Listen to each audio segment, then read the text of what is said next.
Bom dia meus irmãos, a graça e a paz do Senhor Jesus estejam conosco.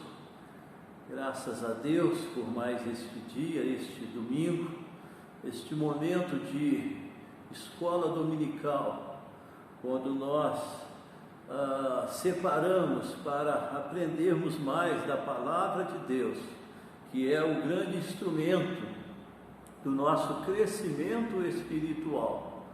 de uma vida que o glorifica, que vive de uma forma eficiente e abençoadora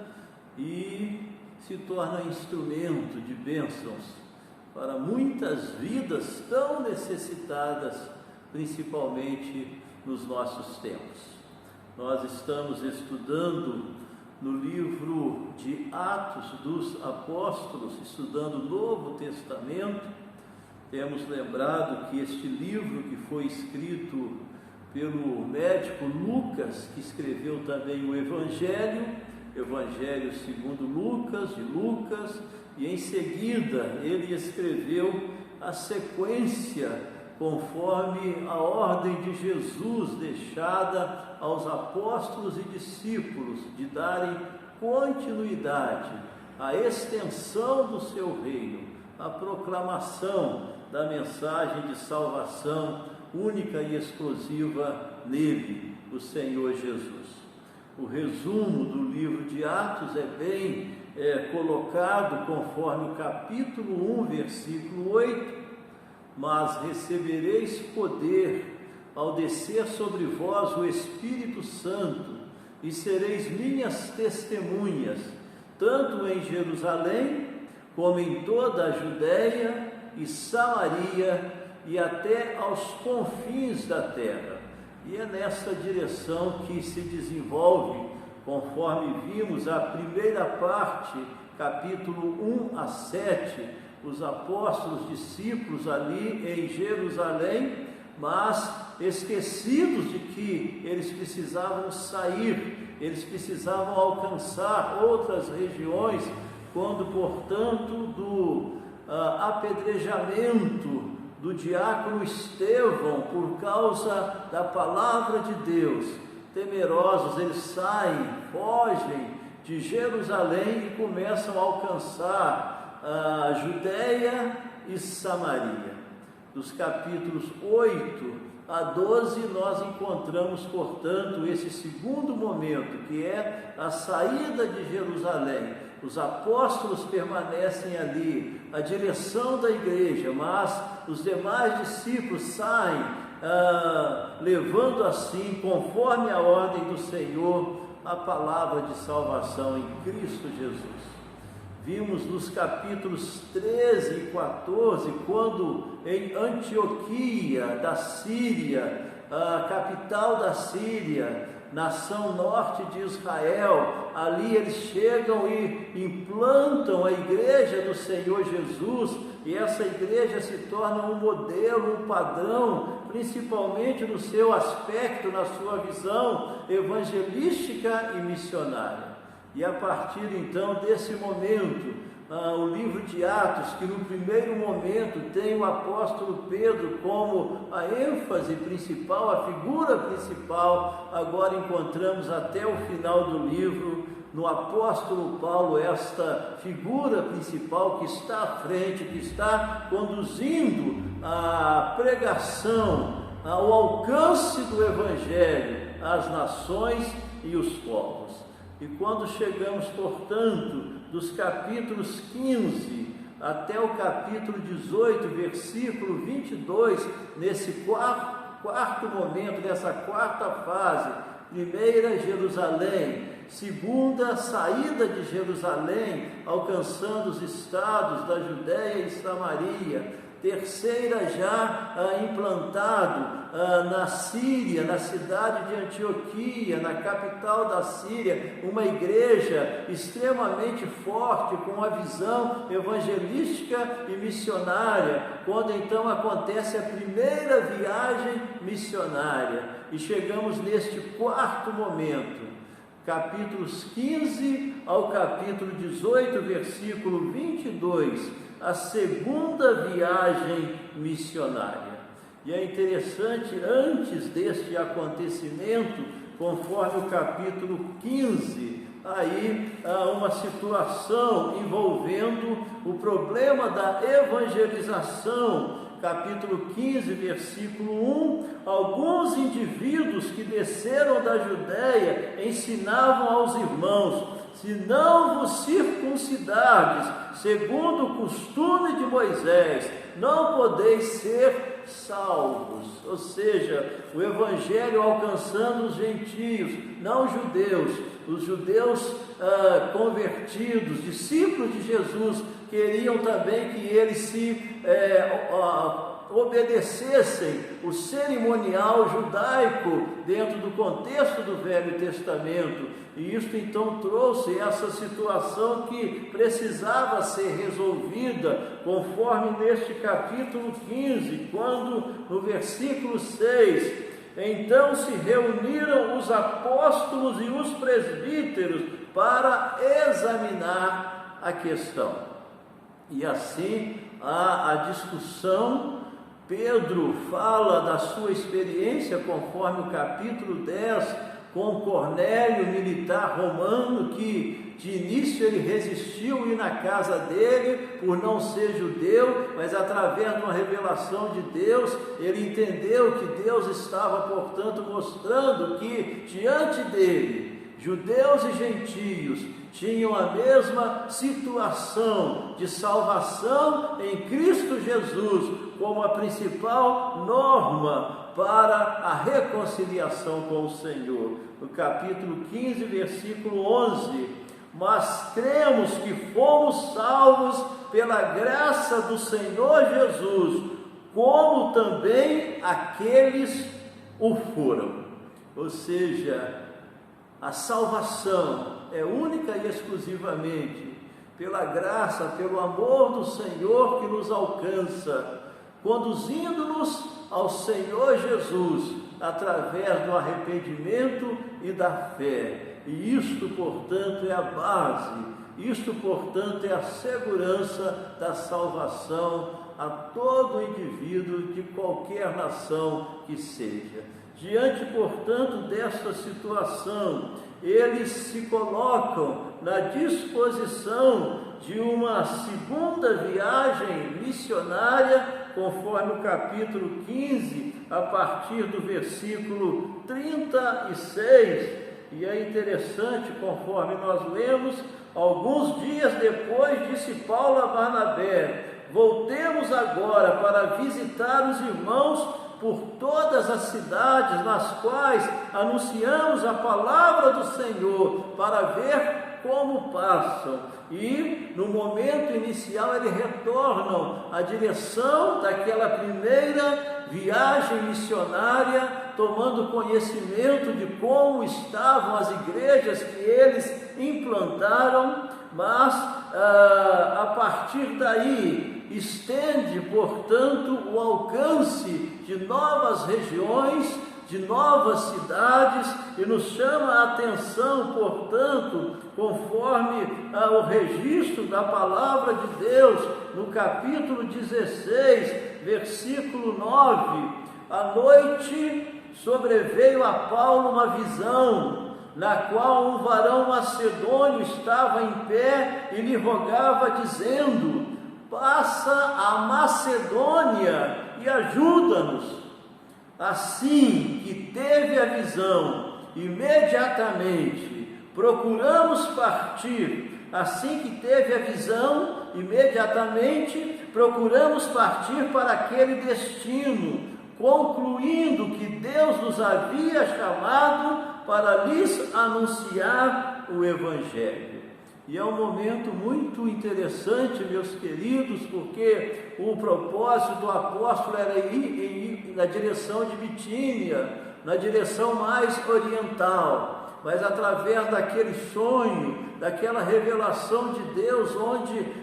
o convocava a ir à Macedônia, e assim eles vão em direção ao Ocidente, alcançando pela primeira vez a Europa. conforme nós vemos nos registros do capítulo 16 e conforme a gente conhece tanto a presença deles em Filipos, a conversão de Lídia e sua família, a conversão do carcereiro e sua família, e assim eles vão, portanto, estendendo o alcance, estendendo a evangelização, a ação missionária, alcançando os povos com a palavra de Deus. E conforme nós vemos, eles vão a Filipos,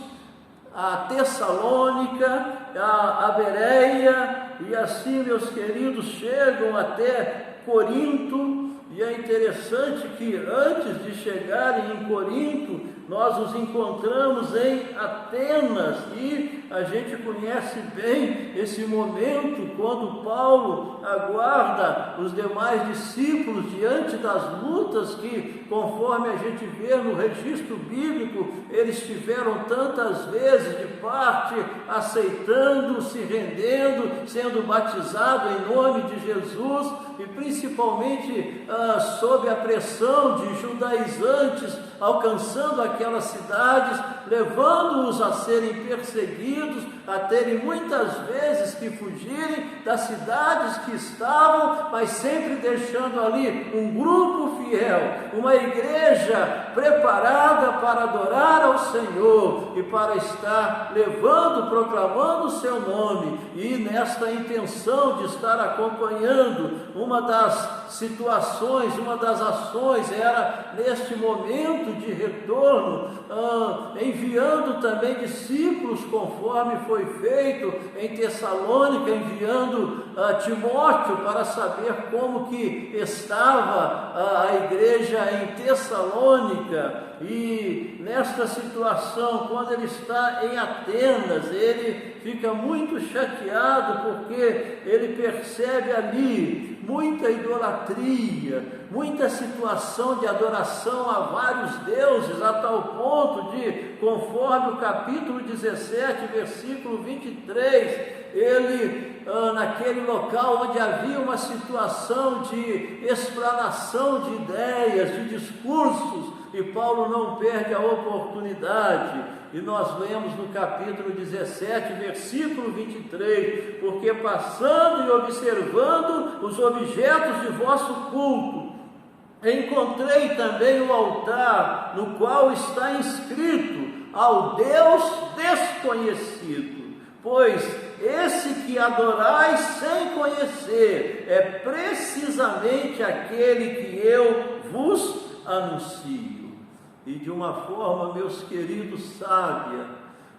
considerando a situação daquela cultura, daquele povo, e explanando sobre a criação, explanando sobre o poder de Deus, e de uma forma especial, trabalhando a sua posição como Salvador, Redentor em Cristo Jesus, Paulo não perde a oportunidade para dizer: olha, esse Deus é o Deus que eu venho falar para vocês, único e verdadeiro, que ama-nos e que tem o seu propósito de redenção através do seu Filho Jesus, que pagou pelos nossos pecados, mas ressuscitou, e tem um dia quando todos compareceremos perante Ele para prestar contas, conforme o versículo 31 do capítulo 17. Porquanto estabeleceu um dia em que há de julgar o mundo com justiça, por meio de um varão que destinou e acreditou diante de todos, ressuscitando-o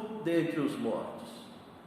E, meus queridos, o resultado é que alguns atendem a mensagem, outros de uma forma veemente não o fazem, até se posicionam numa postura bem contrária, e a partir daí Paulo, capítulo 18, chega em Corinto, e conforme nós sabemos, ele fica ali um bom tempo plantando também na Grécia, nesta cidade tão importante da época, a palavra de Deus, a igreja do Senhor. Capítulo 18, versículo 11 nos diz que ficaram ali por 1 ano e 6 meses, um ano e meio, ensinando a palavra de Deus.